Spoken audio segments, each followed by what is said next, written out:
Welcome back to this audiobook, brought to you by the Buddhist Bookshelf. In episode 9, we embark on an exploration of the Sorrowless Flowers by Thien Phuc, a repository of over 560 Buddha Dharma teachings. Your support, whether through likes, shares, or subscriptions, is immensely valuable as we venture into the profound depths of this book together. Join us on this enlightening journey as we uncover the wisdom and insights it holds, enriching our understanding of Buddhism and our paths to enlightenment. 144. The 12 Conditions of Cause and Effect.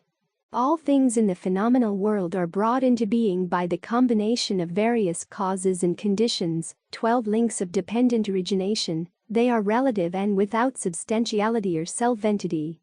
According to the Majjhima Nikaya Sutra, the Buddha taught, depending on the oil and wick, does the light of the lamp burn. It is neither in the one, nor in the other, nor anything in itself. Phenomena are, likewise, nothing in themselves. All things are unreal, they are deceptions. Nirvana is the only truth. Dependent origination means that all phenomena are produced and annihilated by causation. This term indicates the following. A thing arises from or is produced through the agency of a condition or a secondary cause. A thing does not take form unless there is an appropriate condition. This truth applies to all existence and all phenomena in the universe. The Buddha intuitively perceived this so profoundly that even modern science cannot probe further. When we look carefully at things around us, we find that water, stone, and even human beings are produced each according to a certain pattern with its own individual character. Through what power or direction are the conditions generated that produce various things in perfect order from such an amorphous energy as sunyata? When we consider this regularity and order, we cannot help admitting that some rule exists. It is the rule that causes all things exist. This indeed is the law taught by the Buddha. We do not exist accidentally, but exist and live by means of this law. As soon as we realize this fact, we become aware of our firm foundation and set our minds at ease. Far from being capricious, this foundation rests on the law, with which nothing can compare firmness. This assurance is the source of the great peace of mind that is not agitated by anything. It is the law that imparts life of all of us. The law is not something cold, but is full of vigor and vivid with life. Avidya means ignorance, stupidity, or unenlightenment. Avidya also means misunderstanding, being dull-witted, ignorant, not conforming to the truth, not bright, dubious, blind, dark. Avidya also means being dull-witted, ignorant, not knowing the Four Noble Truths, not knowing sufferings, the causes of sufferings, the mental state after severing sufferings, and the way to sever sufferings. Through ignorance are conditioned volitional actions. Ignorance which mistakes the illusory phenomena of this world for realities. With ignorance, there is activity, and then there is manifestation. With manifestation, there is consciousness. Acting from ignorance would result in bad or favorable karma, which is conducive to reincarnation or liberation. Through volitional actions is conditioned consciousness. Consciousness refers to discrimination. Activity refers to conditioned dharmas. When conditioned dharmas arise, thoughts of discrimination arise. With thoughts of discrimination, lots of troubles also arise. Vijnana means consciousness. If not liberated yet, after death, the body decays, but the subject's knowledge, commonly called soul, follows its reincarnation course, in accordance with the 3 karmas of body, speech and mind. Only when his knowledge gains the status of purification, then he would be liberated from reincarnation. Through consciousness are conditioned name and form. After birth, thanks to his consciousness, the subject recognizes that he now has a name and a form, body. Through name and form are conditioned the 6 senses organs. Name and form are the trouble in life. Name brings the trouble of name, and form brings the trouble of form. In this life, name and form are the trouble, and the trouble is name and form. The 6 sense organs, eye form, ear sound, nose scent, tongue taste, body texture, mind mental object he is now has 5 senses and mind to get in touch with respective counterparts. Through the 6 senses organs is conditioned contact. The six sense organs come about because we wish to understand things. That is why the eyes, ears, nose, tongue, body, and mind arise. Why do the six sense organs come into being? Because of the desire to understand. However, who would have known that the more we try to understand, the more muddled we get? The more muddled we become, the less we understand. Contact develops after the six senses organs are made. Through contact is conditioned feeling. Contact refers to touching or encountering. When we do not understand, we go seeking everywhere just like a fly that keeps bumping into the wall. Why do we seek encounters? Because of our desire to understand. Contact provokes all kinds of feelings of joy, sadness, pleasure or pain. Through feeling is conditioned craving. After we touch something, there is feeling. Before we run into difficulties, we feel very comfortable. Once we encounter difficulties, we feel very uncomfortable. When no one criticizes us, we feel very happy. But if anyone says something bad about us, we get upset. That is feeling. From the feeling of joy and pleasure, the subject tends to prolong it as much as possible. Through craving conditioned clinging. When we have feelings, love and attachment arise. Why do people feel insecure? It is because of love. Once there is love, there is also hatred or detestation. We like and cling to favorable situations, but detest adverse states. Why do we feel happy? And why do we feel unhappy? It is because we have feelings of love and hate. Hate refers to dislike and loathing. Because of these, our troubles increase day after day. He becomes attached to what he likes or desires. Through clinging is conditioned the process of becoming. When we see something we like, we want to grasp it. What is grasping? It is the action motivated by the wish to obtain something. Because you are fond of something, you wish to obtain it. Once we obtain something, we have satisfied our desire. Why do we want to fulfill our desire? It is because we want to possess things. With that wish for possession, becoming occurs. Driven by his desires, the subject tries to take in possession of what he wants, such as money, houses, fame, honor, etc. Through the process of becoming is conditioned birth. Because of becoming, we want to possess things. Once we want to possess things, there is birth into the next life. Thus, craving, clinging and becoming make up the present causes which will accompany the subject in his birth. Through birth are conditioned decay, sorrow and death. In his new life, he will become old and die as every being does. 145. The seven bodhi shares. The Buddha always told his disciples, all of the factors of enlightenment bring extraordinary benefits. Once fully developed, they have the power to bring samsaric suffering to an end. This means that the perpetual cyclical birth and death of beings who are composed of mental and physical phenomena can come to a complete stop. Besides, these factors of enlightenment also have the capacity to pulverize Mara's armies, the destructive inner forces which keep us bound on the wheel of suffering and rebirth. The Buddha and enlightened ones develop the factors of enlightenment and are thus able to transcend all three realms of sensual pleasures, realm of subtle forms and formless realms. When fully developed, these factors of enlightenment bring practitioners to attain the peace and joy of nirvana. In this they are comparable to strong and effective medicine. They confer the strength of mind necessary to withstand the ups and downs of life. Moreover, they often cause physical and mental illnesses. According to the Sanjiti Sutta in the long discourses of the Buddha, there are 7 limbs, factors, of enlightenment, or the 7 bodhi shares. Practicing the 7 awakening states will result in the following achievements: elimination of evil, development of virtue, feeling of cheerfulness versus suffering, final enlightenment. Cultivators cannot become enlightened by merely gazing into the sky or just look down on earth. Cultivators cannot obtain the way by simply reading books or studying the scriptures, nor by thinking, nor by wishing for becoming Buddha. According to the Sanjiti Sutta in the long discourses of the Buddha, there are 7 limbs, factors, of enlightenment, or the 7 bodhi shares. They are necessary conditions or prerequisites which cause enlightenment to arise. Practicing the 7 awakening states will result in the following achievements: elimination of evil, development of virtue, feeling of cheerfulness versus suffering, final enlightenment. The word Bhujanga is a Pali term for factors of enlightenment. It is made up of Bodhi, which means enlightenment or an enlightened person, and Anga is a causative factor.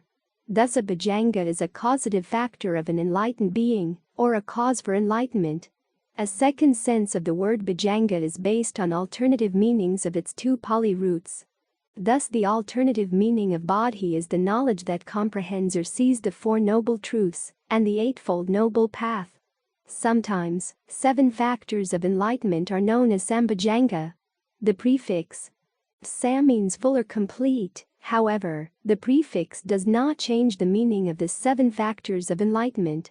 All practitioners come to understand the 4 noble truths to some extent, but according to Buddhism, true comprehension of them requires a particular transforming moment of consciousness. This is one of the culminating insights of meditation practice, for it includes the experience of nirvana.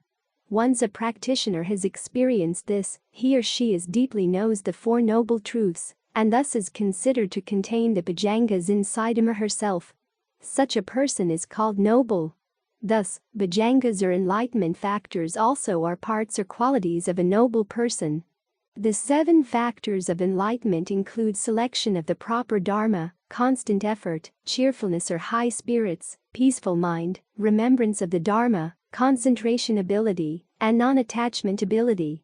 Zen practitioners can find each one of the 7 factors of enlightenment in all phases of meditation practices. Zen practitioners should always remember the Buddha's reminder. If the 4 foundations of mindfulness are practiced persistently and repeatedly, the 7 factors of enlightenment will be automatically and fully developed. Thus, the Buddha himself emphasized the relationships between Zen and the 7 factors of enlightenment very clearly. However, one does not become enlightened by merely gazing into the sky or looking around on the earth. One does not enlighten by reading or studying the scriptures, nor by thinking, nor by wishing for enlightened state to burst into one's mind. There are certain necessary conditions or prerequisites which cause enlightenment to arise. How can one develop these factors in himself or herself? By means of cultivation of precepts, meditation, and wisdom. First, selection of the proper Dharma. Discrimination of true or false, or keen investigation of phenomena, Dharma. It is the sharp analytical knowledge of understanding the true nature of all constituent things, animate or inanimate, human or divine. It is seeing things in their proper perspective. Only through meditation we can see all component things in their fundamental elements, right down to their ultimates. Through keen meditation and investigation, one understands that all compounded things pass through the inconceivably rapid moments of arising, reaching a peak and ceasing, just as a river in flood sweeps to climax and fades away. The whole universe is constantly changing, not remaining the same for 2 consecutive moments. All things in fact are subject to conditions, causes and effects. What is impermanent and not lasting, producing painful or sorrow fruit. There doesn't exist a so-called permanent and everlasting soul or self, the true nature of the 3 characteristics, or laws of transiency, sorrow, and non-self. Second, constant effort. Energy, zeal or undeflected progress. It is a mental property and the 6th limb of the Noble Eightfold Path. They're called right effort. Effort is the energy expended to direct the mind persistently, continuously in meditation, and toward the object of observation. Zen practitioners should have courageous efforts in meditation practices. The Buddha has not proclaimed himself as savior willing and able to take upon himself the evil of all sentient beings. He is only a path revealer. Each one of us must put forth the necessary effort and work out his own deliverance with heedfulness. He cannot walk for anyone on this path. Thus he advised that each Buddhist should be sincerely zealous, strong and firm, in the purpose of reaching the final aim. He also advised, "Be islands unto yourselves, be your own refuge." Thus did the Master exhort his followers to acquire self-reliance. A follower of the Buddha should not under any circumstances relinquish hope and effort, for the Buddha was one who never gave up courage and effort, even as a bodhisattva. Zen practitioners should be patient and accept difficulties and challenges during practicing meditation, should leave behind habits and hobbies of ordinary life, and should try their best to practice meditation continually. One of the most difficult things for Zen practitioners is the wandering mind. It never wants to stay on the object you want to observe, but rather wandering around and around all day long. In our body, any time we cross our legs to practice meditation, we are likely to experience some level of pain in our body. Sometimes, we decide to try to sit still for an hour with our legs crossed, but only after 10 minutes, we feel numb in our feet and stiff in our neck, and so on, and so on. Zen practitioners need courageous effort to face difficulties and challenges. Once we develop our courageous effort, the mind gains strength to bear with pain in a patient and courageous way. Effort has the power to freshen the mind and keep it strong in any difficult circumstances. Zen practitioners should always have the effort and energy to cultivate the following 4 things.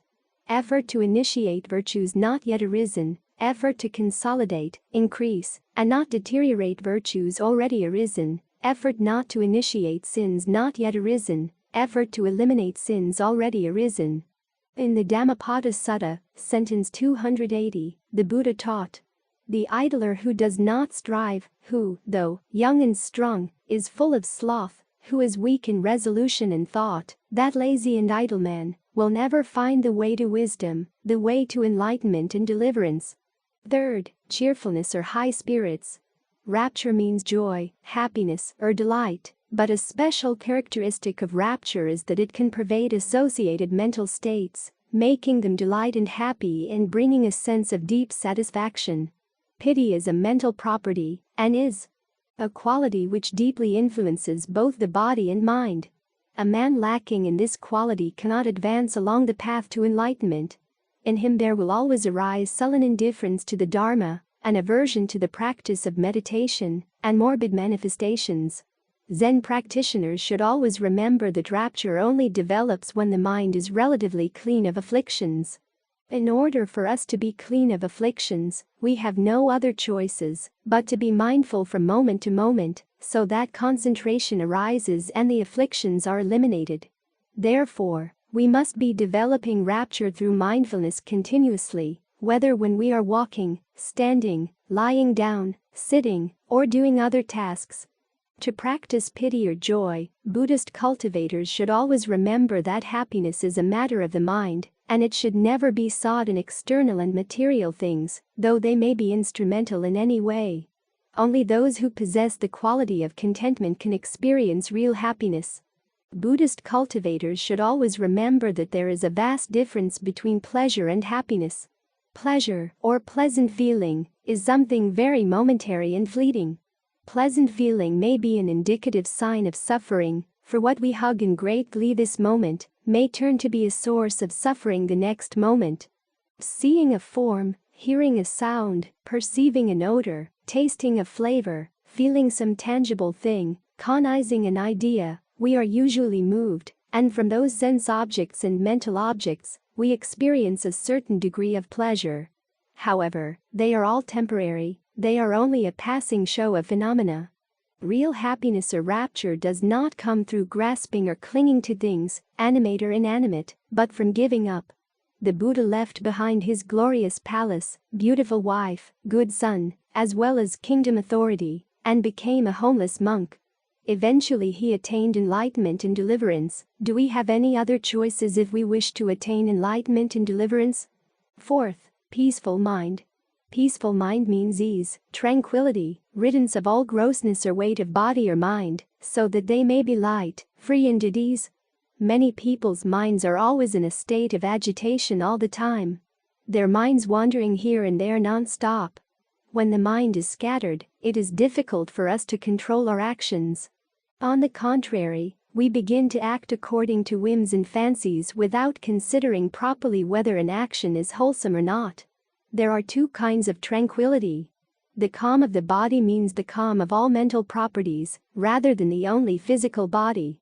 In other words, calm of the aggregates of form, feeling, perception, and the volitional activities or conformations, the calm of the mind, or the calm of the aggregate of consciousness. A man who cultivates calm of the mind does not get upset, confused or excited when confronted with the 8 vicissitudes, 8 winds or influences of the world. He is able to understand the rise and fall, come into being and pass away, as well as the momentary fragility of all things. It is hard to tranquilize the mind. It trembles and it is unsteady, difficult to guard and hold back. In the Dhammapada, from sentence 33 to 36, the Buddha taught, "The mind quivers like a fish just taken from its watery home and thrown on the dry ground. It wanders at will. Calmness is not weakness. Only a person of culture is able to present the calm attitude at all times. It is not so difficult to be calm under favorable circumstances, but it is indeed difficult for a Buddhist to remain calm in the midst of unfavorable circumstances. Only the calm mind can help the aspirant to achieve enlightenment and deliverance." 5th, remembrance of the Dharma. Mindfulness, relinquishment, or power of remembering the various states passed through in contemplation. It is the instrument most efficacious in self-mastery. Besides, sati also means the power of observation, and the function of mindfulness is to keep the object always in view, neither forgetting it nor allowing it to disappear out of our contemplation. Remembrance of the Dharma includes meditation and full realization on the impurity of the body. When mindfulness is present, the object of observation will be noted without forgetfulness, contemplation of feeling or understanding that feeling is suffering, contemplation of mind, and contemplation of thought, and contemplation of the no-self of mental objects. A person cannot be heedful unless he is fully controlling all his actions, whether they are mental, verbal or physical at every moment of his walking life. In other words, he must zealously observe all commandments required of him. In the Dhyana Sutra, the Buddha's final admonition to his disciples before entering the nirvana: "Transient are all component things. Work out your deliverance with mindfulness." Venerable Saripura also advised everybody with his last words: "Strive on with mindfulness to obtain your deliverance." In the Anguttara Sutra, the Buddha taught, "Monks, I know not of any other single thing of such power to cause the arising of good thoughts if not yet arisen, or to cause the waning of evil thoughts if already arisen, as heedfulness. In him who is heedful, good thoughts not yet arisen, do arise, and evil thoughts, if arisen, do wane." 6th, concentration ability. Concentration has the ability to keep the mind in stability. Concentration, or power to keep the mind in a given realm undiverted. Concentration is a mental factor which lands on the object of observation. Concentration also pricks into, penetrates into, and stays in the object of observation. The nature of concentration is non-dispersal, non-dissipation, and non-scatteredness. A mind of concentration is a mind that sticks with the object of observation, sinks into it, and remains still and calm in it. During practicing of meditation, Zen practitioners should stick their mind to the object of observation or contemplate directly mental or physical phenomena, without resorting to the thinking process at all. Although the moment of samadhi is momentary, such samadhi can arise from moment to moment without breaks in between, if we try to practice continuously. Besides, concentration also has the ability to collect the mind together. It can keep all other mental factors in a group, so that they do not scatter or disperse. Thus, the mind remains firmly embedded in the object. It is only the tranquilized mind that can easily concentrate on a subject of meditation. Once the mind is quiet and still, wisdom will arise and we can see things as they really are. Therefore, concentration is the most proximate cause for the unfolding of wisdom. The unified mind brings the 5 hindrances under subjugation: sensual desire, anger, stiffness and torpor, agitation and worry, and doubt hindrances, for step by step, wisdom will penetrate into more and more profound levels of truth. At that time, Zen practitioners will see clearly the natures of impermanence, suffering, and absence of self of all things, and therefore, no hindrance can dominate us anymore. Many are the impediments that confront a meditator, an aspirant for enlightenment, especially the 5 hindrances that hinder concentrative thoughts and obstruct the way to deliverance. Concentration is the intensified steadiness of the mind comparable to an unflickering flame of a lamp in a windless place. Concentration has the ability to maintain the mind and the mental properties in a state of balance. It is concentration that fixes the mind right and causes it to be unmoved, dispels passions, and not only helps the mind undisturbed, but also helps bring purity and placidity of mind. One who is intent to practice concentration should always zealously observe Buddhist commandments, for it is virtue that nourishes mental life and make it coherent and calm. 7th, non-attachment ability. Equanimity means complete abandonment, detachment, or indifferent to all disturbances of the subconscious or ecstatic mind. The Sanskrit word abheksa means equanimity, calmness, unbiased, unprejudiced, and so on. In Zen, a mind of complete abandonment is a mind that remains unbiased and calm when confronting difficulties and challenges. A mind of equanimity is a state of balancing of energy, and it can be achieved in daily cultivation. According to the Abhidharma, equanimity means neutrality. It is mental equipoise and not hedonic indifference. Equanimity is the result of a calm concentrative mind. According to the Buddha, the best way to bring about equanimity is wise attention and continuous mindfulness. Once a mind of equanimity is developed, one moment of equanimity causes a succeeding moment of equanimity to arise, and so on. In our nowadays violent society, amidst the welter of experience, gain and loss, good repute and ill repute, praise and blame, happiness and suffering, a man with the mind of equanimity will never waver. Zen practitioners have the mind of equanimity which understands that there is no one to own anything.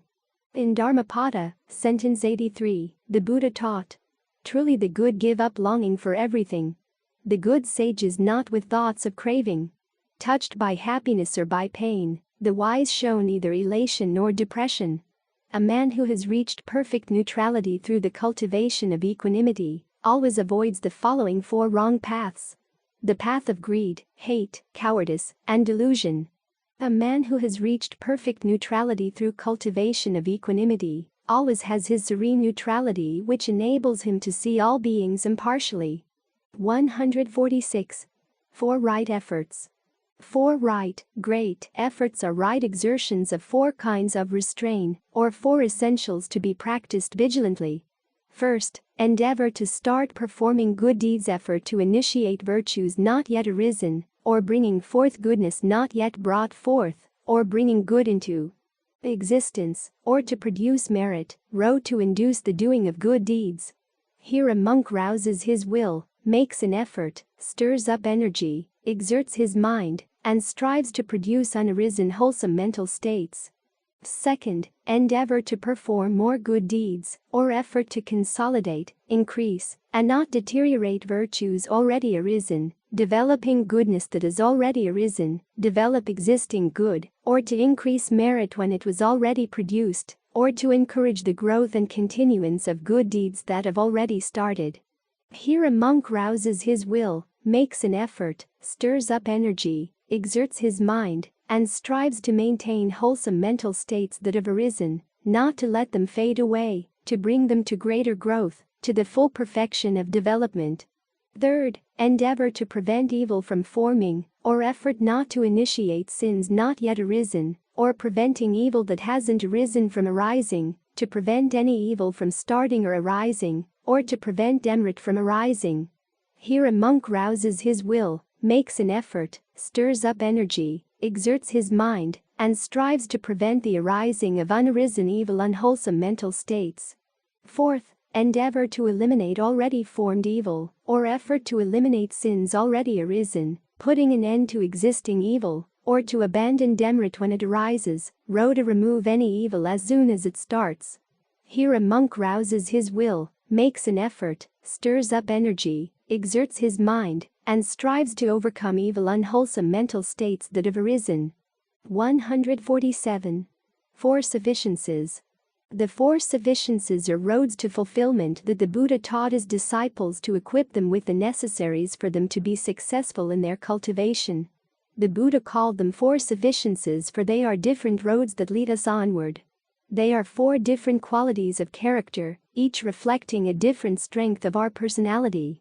Zen practitioners should recognize which of them is our own particular strength, then we can develop what need be cultivated. One of the greatest challenges of Zen practitioners is achieving the aim of emancipation and bringing the liberating qualities of the mind to dissolve in each moment of our life in the present. The path of our mindfulness must be continuing from moment to moment and must be right here in this very life. First, sufficiency of desire. Desire to develop magic, strong aspiration or will, intensive longing. We nourish a strong desire to practice meditation in our daily life. When we possess this quality, we will sense that nothing can finally impede us in our cultivation. Furthermore, when we possess this quality, we feel that we will not be satisfied until we have realized our goal. This is a desire to cultivate, a powerful aspiration that leads us to success. Here a monk develops concentration of intention accompanied by effort of the willpower. Second, sufficiency of concentration. Endeavor to remember to practice correct dharmas, intense concentration or thoughts, intense concentration. Memory or intense holding on to the position reached, or the love for the truth that keeps our mind continually absorbed in the practice. Endeavor to remember to practice correct dharmas has great purity of consciousness and is extremely ardent. Endeavor to remember to practice correct dharmas becomes a path to understanding when it fills our minds. Here a monk develops concentration of consciousness accompanied by effort of the thought power.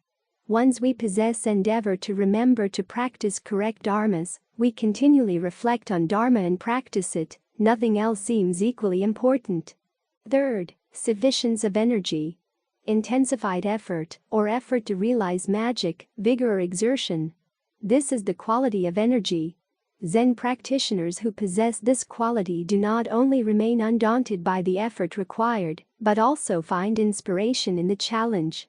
Here a monk develops concentration of energy accompanied by strenuous efforts. In fact, the Buddha was a typical example for this quality. Viriya is the energy expended to direct the mind persistently, continuously toward cultivation. Even ordinary people who are hardworking and industrious have the capacity to be heroic in whatever they do. Zen practitioners who are endowed with courageous effort will be bold in going forward, unafraid of the difficulties we may encounter in the path of cultivation. The special characteristics of Viriya is an enduring patience in the face of suffering or difficulty. Viriya is the ability to see to the end no matter what, even if one has to grit one's teeth. Zen practitioners need courageous effort, with its characteristic of forbearance in the face of difficulty. If we raise our energy level, the mind will gain enough strength to bear with challenges. Besides, Viriya has the power to freshen the mind and keep it robust, even in difficult circumstances. There are two ways that help increase our energy level: to increase Viriya by ourselves, and to seek out the inspiration from spiritual friends. Before his awakening, when he was still seeking the truth, he made this determination: if the end is attainable by human effort, I will not rest or relax until it is attained. Let only my skin and sinews and bones remain. Let my flesh and blood dry up. I will not stop the course of my effort until I win that which may be won by human ability, human effort, and human exertion. Fourth, sufficiency of contemplation. Meditation on one subject means an intense contemplation. Meditation on one subject, intense contemplation or meditation, investigation, or the state of dhyana. Some people have a strong interest in understanding the deepest and most profound aspects of the dharmas. They are not satisfied to know just the surface of things. Here a monk develops concentration of investigation accompanied by effort of deep thinking, for this kind of mind contemplates the immensity of samsara, the circle of birth and death, the immensity of planes of existence, and the implications in our lives in this world. Practitioners cultivate the reflective knowledge into the rapid arising and passing away of phenomena, Then we will have an intuitive insight of impermanence, suffering and no self. 148. The five faculties. According to the Sanjiti Sutta in the long discourses of the Buddha, there are five roots or faculties, indriyani. These are the five roots that give rise to other wholesome dharmas. The five sense organs can be entrances to the hells. At the same time, they can be some of the most important entrances to the great enlightenment, for with them, we create karmas and sins, but also with them, we can practice the right way. First, virtue of belief, sradandriya skt, sadapi. Faith or sense of belief in the triple gem and the four noble truths. Sradandriya also means the mind of faith. Faith in a religion, unlike intellectual learning, does not enable a believer to have the power to save others as well as himself, if he understands it only in theory. When he believes from the depths of his heart, his belief produces power. His faith cannot be said to be true until he attains such a mental state. Second, virtue of active vigor, viryandriya skt. Energy, vigor, or sense of endeavor or vigor to cultivate good deeds. The spirit endeavoring purely and incessantly. Faith alone is not enough.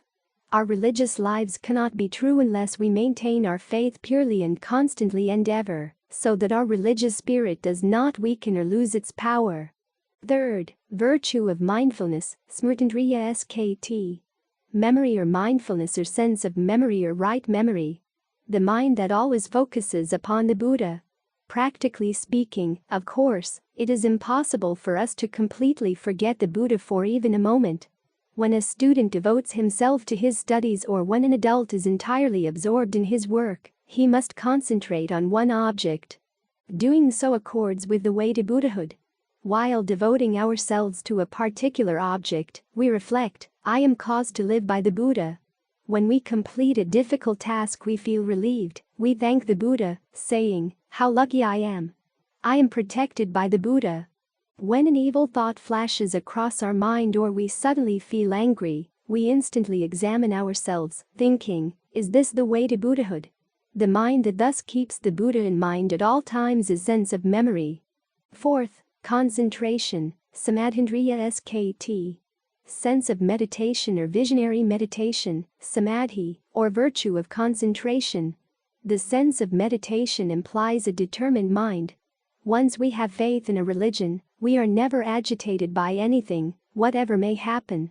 We bear patiently all persecution and temptation, and we continue to believe only in one religion. We must constantly maintain such firm determination, never becoming discouraged. We cannot be said to be real people with a religious faith unless we have such a mental attitude. Fifth, virtue of wisdom or awareness, prajnandriya skt. Sense of wisdom or thinking of the truth. The wisdom that people of religion must maintain. This is not a self-centered wisdom, but the true wisdom that we obtain when we perfectly free ourselves from ego and delusion. So long as we have this wisdom, we will not take the wrong way. We can say the same thing of our belief in religion itself, not to mention in our daily lives. If we are attached to a selfish, small desire, we are apt to stray toward a mistaken religion. However, earnestly we may believe in it, endeavoring to practice its teaching, keeping it in mind, and devoting ourselves to it, we cannot be saved because of its basically wrong teaching, and we sink farther and farther into the world of illusion. There are many instances around us of people following such a course. Although sense of wisdom is mentioned as the last of the five organs leading man to good conduct, it should be the first in the order in which we enter a religious life. 149. The five powers. The five powers are faculties for any cultivator or the powers of five spiritual faculties which are developed through strengthening the five roots. Thus in Buddhism, power or ability is always used as the sense organs to discern the truth. In Mahayana Buddhism, it is the eighth perfection, paramita, of the tenfold list. It is developed on the eighth bodhisattva level, bhumi. Besides, there is also a tenfold list of qualities that in both Theravada Buddhism and Mahayana are said to be unique to fully awakened Buddhas, Samyak Sambuddha.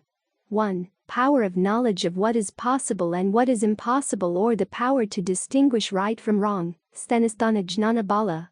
Power of knowledge of retributions of actions, or the power of knowing karmic retributions throughout the 3 periods of time, Karma Vipaka Jnana Bala.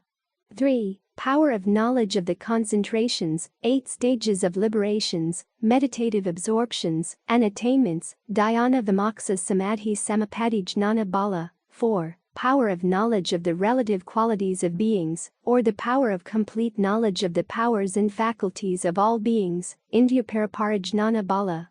5. Power of knowledge of the various intentions of beings, or the power of complete knowledge of the desires or moral direction of every being, Nanadhimukti Jnana Bala. 6. Power of knowledge of the various states of beings, or the power of knowing the states of others, Nanadhatu Jnana Bala. 7. Power of knowledge of the ways in which beings go everywhere within cyclic existence and nirvana, Sarvatragamini Pratipajnana Bala. 8. Power of knowledge of former abodes, Purvanivasa Jnana Bala. 9. Power of knowledge of death and rebirth, Sayutyupapada Jnana Bala. 10. Power of knowledge that the defilements have been extinguished, Asrava Jnana Bala. The 5 powers include the power of faith or force of belief, which precludes all false belief, power of zeal or force of active vigor, which leads to overcoming all obstacles, power of memory, or mindfulness, or force of mindfulness which is achieved through meditation. Power of meditation, dhyana, or force of concentration which leads to eliminate all passions and desires, and power of wisdom, awareness, or force of wisdom which rests on insight into the 4 noble truths, and leads to the knowledge that liberates. 150. 4 elements of popularity. 4 elements of popularity in Buddhism is a philosophy of living in accordance with the Buddha's teachings, can be described as good guidance taught by the Buddha, that helps sentient beings cultivate their bodies and minds to reach the final goal of complete peace and joy. In the process of cultivation, virtues such as giving, kind talk, beneficial action, and sharing a common aim, or 4 elements of popularity, are very important for any Buddhists. 4 ways of leading human beings to emancipation. Also called 4 means of integration, 4 integrative methods, 4 means of integration, 4 attractions, 4 dharmas of attraction, or 4 all-embracing virtues. The 4 elements of sociability is a gate of Dharma illumination, for with them we accept all living beings, and after we have attained the truth of Bodhi, we bestow upon all living beings the Dharma. 4 elements of popularity in Buddhism include: 1. Giving, charity, or generosity. Giving unsparingly what others need in order to lead them to love and receive the truth. 2. Kind speech, or pleasant words, or kindly talk, or affectionate speech, which help beings love and receive the truth. Sincere Buddhists should always speak with kind, true, and gentle speech, and always speak at the right time and connected with good purposes. According to the Kakakyapama Sutta in the middle-length discourses of the Buddha taught, Bhikkhus, there are 5 courses of speech that others may use when they address you. The standards of kind communication. Their speech may be timely or untimely, true or untrue, gentle or harsh, connected with good or with harm, spoken with a mind of loving kindness or with inner hate. Beneficial action, or conduct profitable to others, useful deeds, which helps others love and receive the truth. In addition to the useful conduct which we use to help others love and receive the truth, tolerance, patience, and understanding are also considered as other conducts that are related to beneficial action. These are great qualities for us to practice during times when we encounter people who act out of ignorance. Besides, these qualities can also help us overcome sufferings and afflictions, as well as difficulties of life. Sharing a common aim, or engaging in the same work, or cooperation, or comradeship and accommodation, or cooperation with and adaptation of oneself to others, to lead them into the truth. 151. 8 precepts.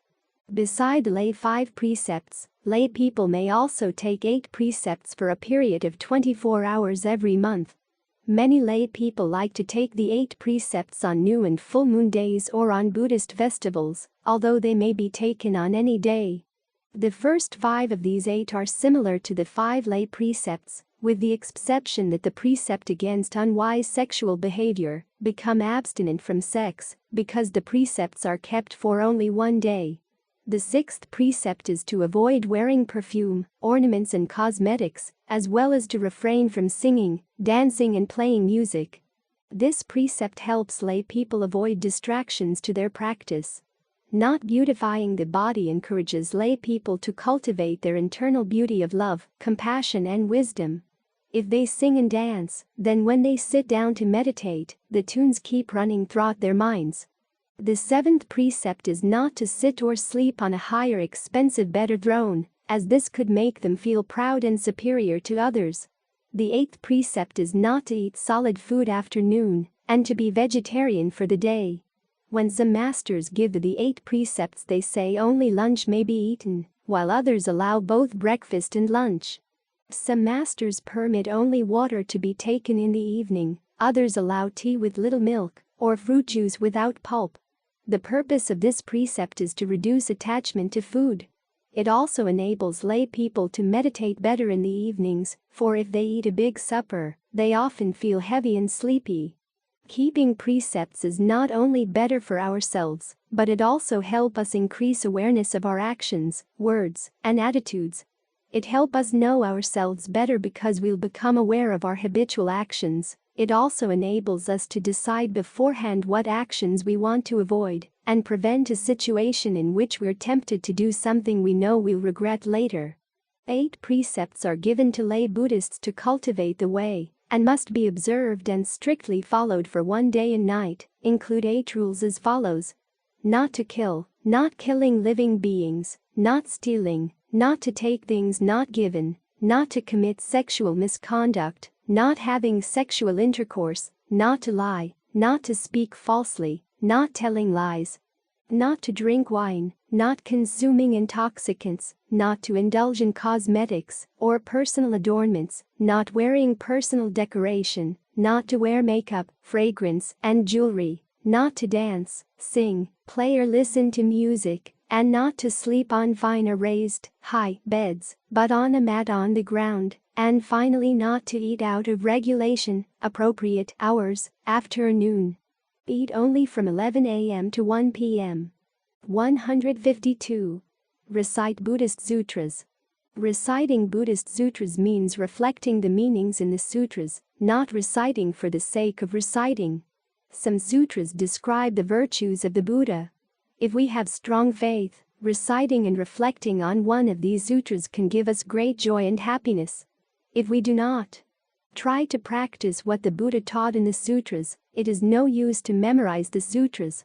Instead of reading sutras that are profound and difficult to practice, we can recite shorter but more practical sutras, such as the Satipatthana Sutta, which talks about the benefits we can enjoy through practicing the Dharma.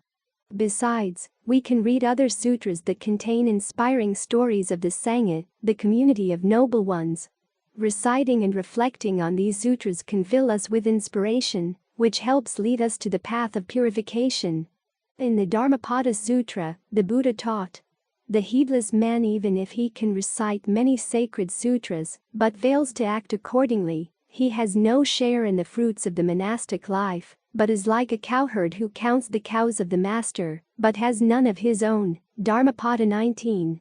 Even if a man recites few sutras, but acts in accordance with the teaching, overcoming all lust, hatred and ignorance, with true knowledge and serene mind, clinging to nothing here and hereafter, he shares the fruits of a monastic life. Dharmapada 20. A recitation composed of 1,000 words without sense is no better than one single beneficial word upon hearing which one is immediately pacified. Dharmapada 100. One beneficial line by hearing it one is immediately pacified is better than 1,000 verses with words without sense. Dharmapada 101.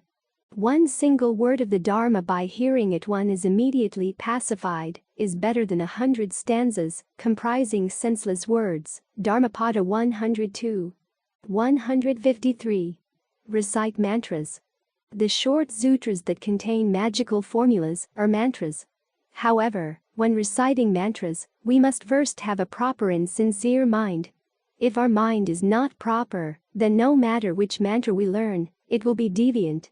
Generally speaking, sincere Buddhists should always remember that no matter what kind of method of cultivation we are pursuing, not only should our mind be proper, it should also be sincere. It is to say that we must devote our full attention to the method, and not being the least bit of casual, sloppy, or careless.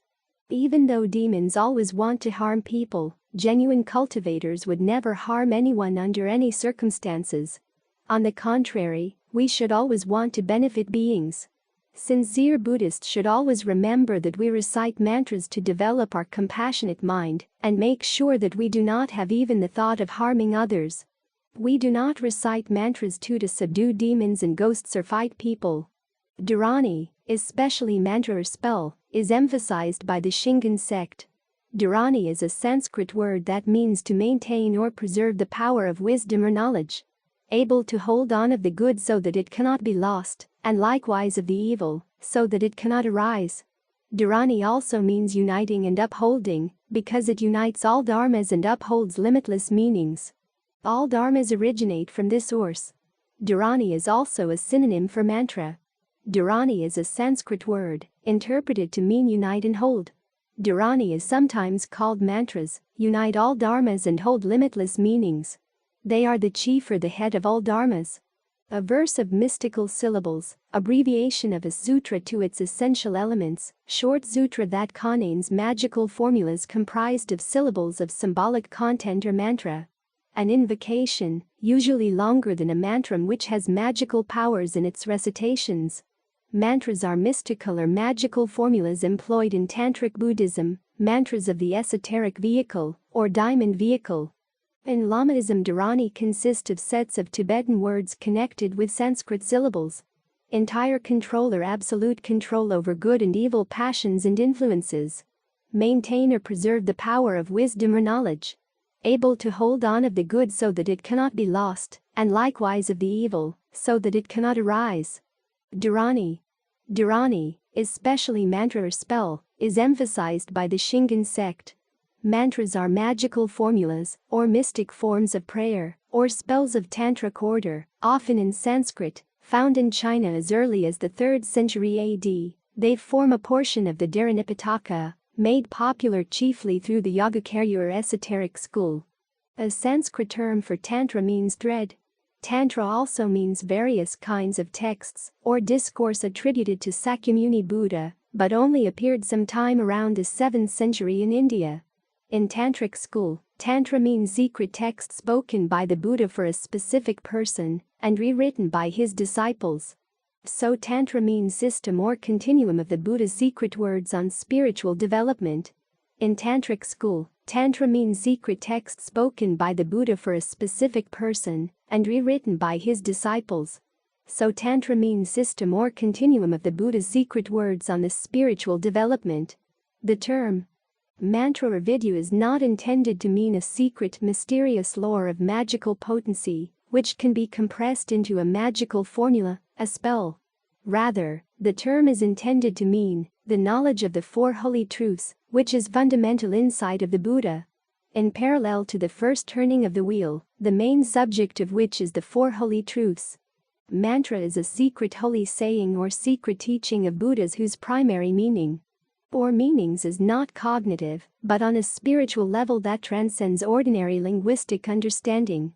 Mantra is also used for an incantation, spells, magical formula, muttered sound, or secret words of Buddhas.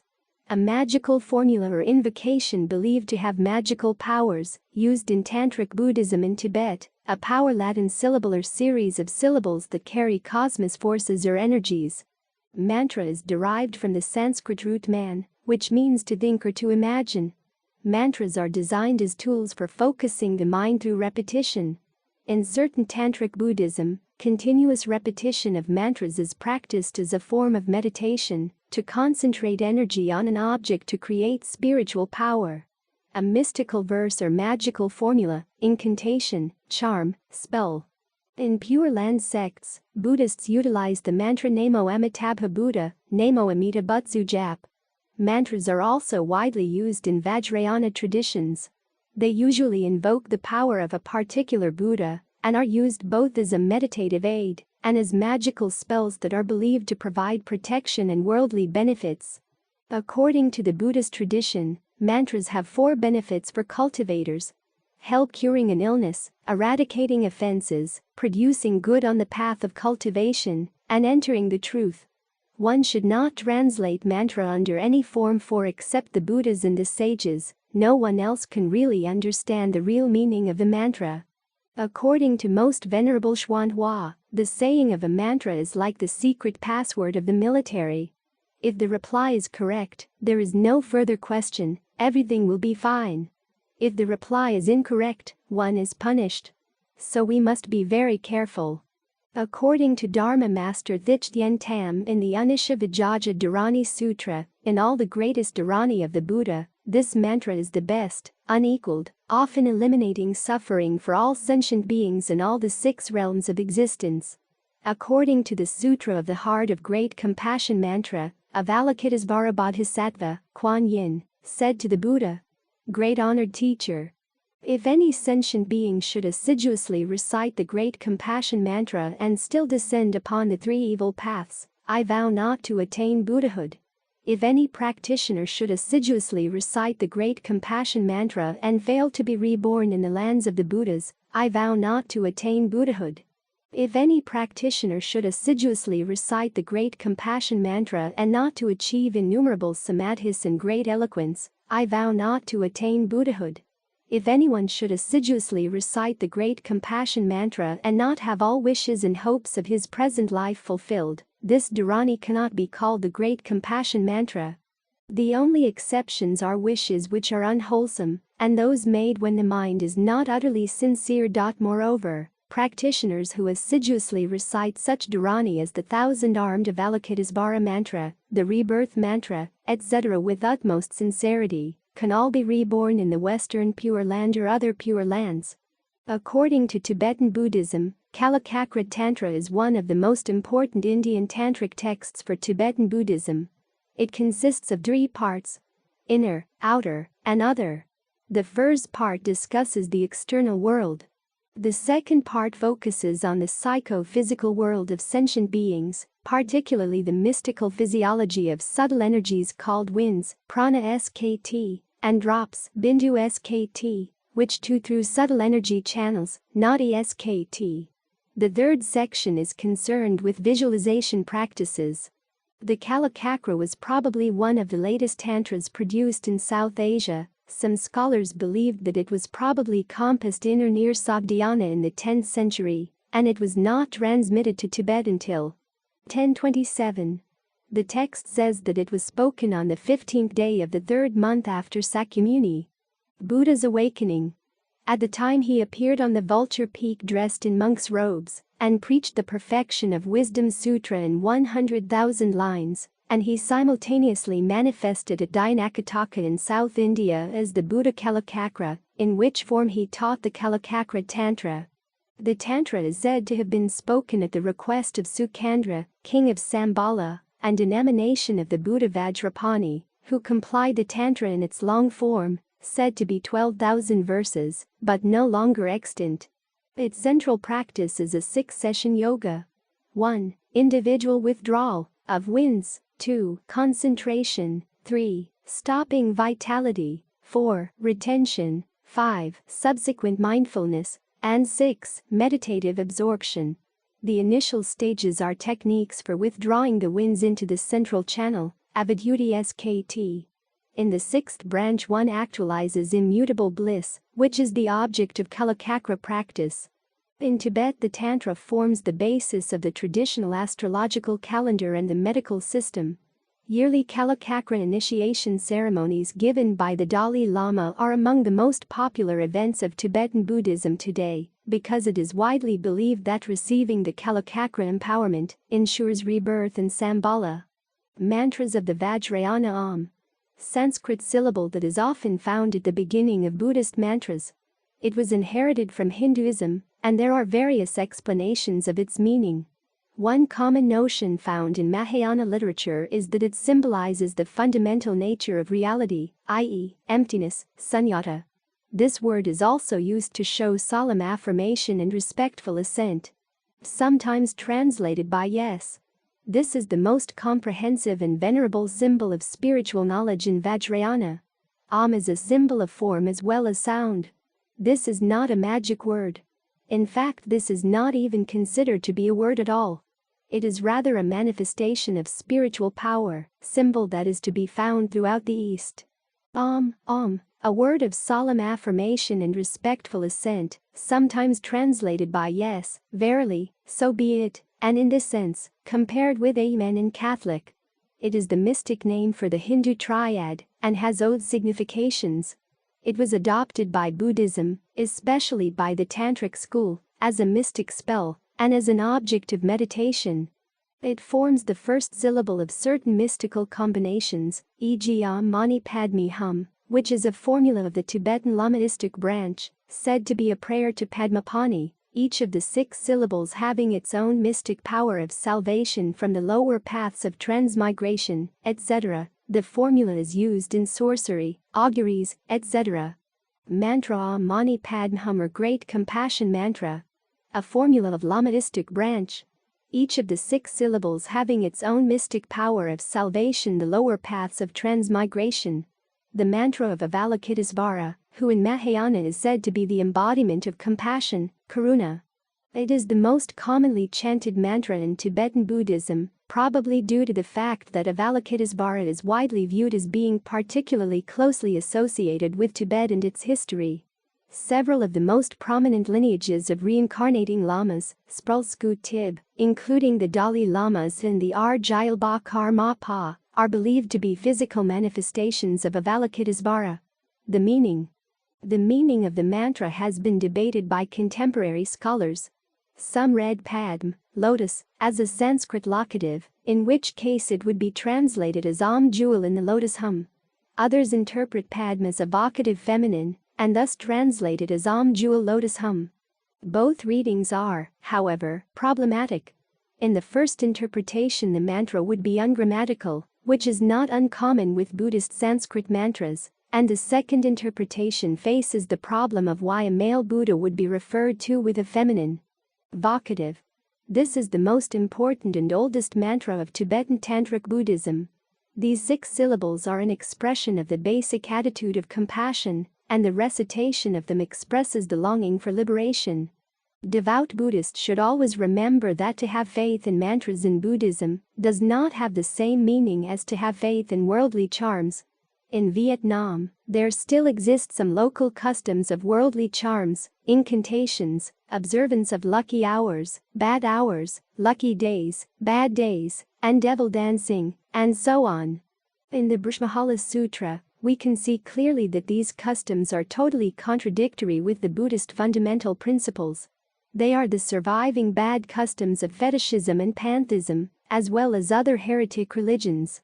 The Buddhist tantras in outward appearance resemble the Hindu tantras to a marked degree, but in reality there is very little similarity between them, either in subject matter or in philosophical doctrines, or in religious principles. This is not to be questioned at, since the aims and objects of Buddhists are widely different from those of the Hindus. The main difference is that Buddhist Tantra is not Saktism. The concept of Sakti, of divine power, of the creative female aspect of the highest God, Siva, or his emanations, does not play any role in Buddhism, while in the Hindu Tantras, the concept of power, Sakti, forms the focus of interest. The central idea of Tantric Buddhism, however, is prajna, knowledge, wisdom. To the Buddhist, Sakti is Maya, the very power that creates illusion, from which only prajna can liberate us. It is, therefore, not the aim of the Buddhist to acquire power, or to join himself to the power of the universe, either to become their instrument or to become their master, but, on the contrary, he tries to free himself from those powers, which for eons kept him a prisoner of samsara. He strives to perceive those powers, which have kept him going in the rounds of life and death, in order to liberate himself from their dominion. However, he does not try to negate them or to destroy them, but to transform them in the fire of knowledge, so that they may become forces of enlightenment which, instead of creating further differentiation, flow in the opposite direction. Towards union, towards wholeness, towards completeness. The attitude of the Hindu Tantras is quite different, if not contrary. United with the Sakti, be full of power, says the Kulakutamani Tantra. From the union of Siva and Sakti the world is created. The Buddhist, on the other hand, does not want the creation and unfoldment of the world, but the coming back to the uncreated, unformed state of sunyata, from which all creation proceeds, or which is prior to and beyond all creation, if one may put the inexpressible into human language. 154. 4 reliances. In Buddhism, human languages include teaching, recitation, and stories, etc. In the Lankavatara Sutra, the Buddha taught, "It is owing to his not perfectly understanding the nature of words that he regards them as identical with the sense." The Buddha emphasized the inner attainment of the truth, not the teaching realized by all the Tathagatas of the past, present, and future. The realm of the Tathagatagarbha, which is the Alayavijnana, belongs to the cultivation that follows the course of truth, and not to those philosophers who cling to the letter, learning, and mere discourse. In order to attain the bodhi fruit, cultivators should rely on the teachings, the discourse's definitive meaning, the meaning of the teaching, and the intuitive wisdom. Therefore, the Buddha always reminded the 4 assemblies to rely on the 4 basic principles for thorough understanding Buddhism and cultivation. First, trust the teaching, not the person. Trust in the law, not in mere relying in on the teaching, not merely on any persons, or trust in the truth which is eternal, rather than in man, even its propagator, relying on the teaching, and not on the person who teaches it. Rely not on the person, but on the doctrine. Second, trust discourse's definitive meaning, not discourses of interpretable meaning. Relying on sutras that give ultimate teachings, not on those which preach expedient teachings. Trust in sutras containing ultimate truth, or trust in the perfect meaning, the truth of the middle way, of the sutras. That is to say, rely not on the interpretable meaning, but on the definitive meaning. Relying on the sutras that give ultimate teachings, not on those which preach expedient teachings. Third, trust the meaning of the teaching, not the expression. Trust in truth, not in words, or trust in the meaning or spirit, not the letter. Rely on the complete teaching, not on the partial teaching, or trust in sutras containing ultimate truth, not incomplete one. Relying on the sutras that give ultimate teachings, not on those which preach expedient teachings. Rely not on the words, but on the meaning. Relying on discourses of definitive meaning, not on discourses of interpretable meaning. Relying on the true meaning or spirit of Dharma statement in sutra, not merely on the words of the statement. Relying on the meaning of the teaching and not on the expression. Fourth, relying on intuitive wisdom, not on intellectual understanding. Trust intuitive wisdom, not normal consciousness with respect to the definitive meaning. Trust in wisdom growing out of eternal truth, and not in illusory knowledge. Trust in the Buddha's wisdom, rather than mere knowledge. Rely on knowledge, not on conditioned consciousness. Trust in wisdom growing out of eternal truth, and not in illusory knowledge. Relying on intuitive wisdom, not on intellectual or normal understanding. Relying on intuitive wisdom and not on normal consciousness. That is to say, one should not rely on comprehension by an ordinary state of consciousness, but on understanding by an exalted wisdom consciousness. 155. Dharma of liberation. Generally speaking, all teachings of the Buddha are aimed at releasing human beings' sufferings and afflictions in this very life. They have a function of helping individuals see the way to make arise the skillful thought, and to release the evil thought. For example, using compassion to release ill will, using detachment or greedilessness to release greediness, using wisdom or non-illusion to release illusion, using perception to release selfishness, using impermanence and suffering to release conceit.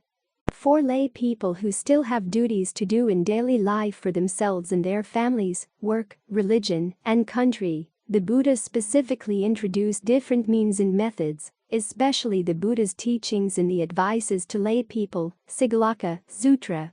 The Buddha also introduced other methods of cultivation. To abandon 4 wrong deeds of not taking life, not taking what is not given, not committing sexual misconduct, not lying, not doing what is caused by attachment, ill will, or fear, not to waste one's substance by the 6 ways of not drinking alcohol, not haunting the streets at unfitting time, not attending nonsense affairs, not gambling, not keeping bad company, and not staying idle. In addition, lay people should always live in the 6 good relationships of their families and society. Between parents and children, between husband and wife, between teacher and student, among relatives and neighbors, between monks and lay people, between employer and employee, etc. These relationships should be based on human love, loyalty, sincerity, gratitude, mutual acceptance, mutual understanding and mutual respect, because they relate closely to individuals' happiness in the present. Thus, the Buddha's Dharma is called the Dharma of liberation. This is the end of this video. Thank you for listening. Please continue to support and help this channel grow. As you already know, Buddha emphasized the importance of generosity supporting the spread of the Dharma for spiritual growth. We can cultivate this virtue in our digital age. Now I need your help spreading the Buddha teaching further by subscribing, liking, and sharing our channel. You're supporting the dissemination of valuable teachings, much like this Sangha was supported in the past. Your engagement accumulates positive karma for you and helps make the Dharma accessible to a wider audience, a meritorious act indeed. Let's do this with pure intentions, free from attachment and selfishness, fostering a sense of community and supporting our own spiritual journey. These principles, rooted in Buddhist ethics, continue to guide us. You will receive great blessings for supporting the propagation of Buddha's teachings in a very simple way. By subscribing, liking, and sharing to help spreading the Buddha teaching to all human beings. Wishing you and your family always have a peaceful and happy life.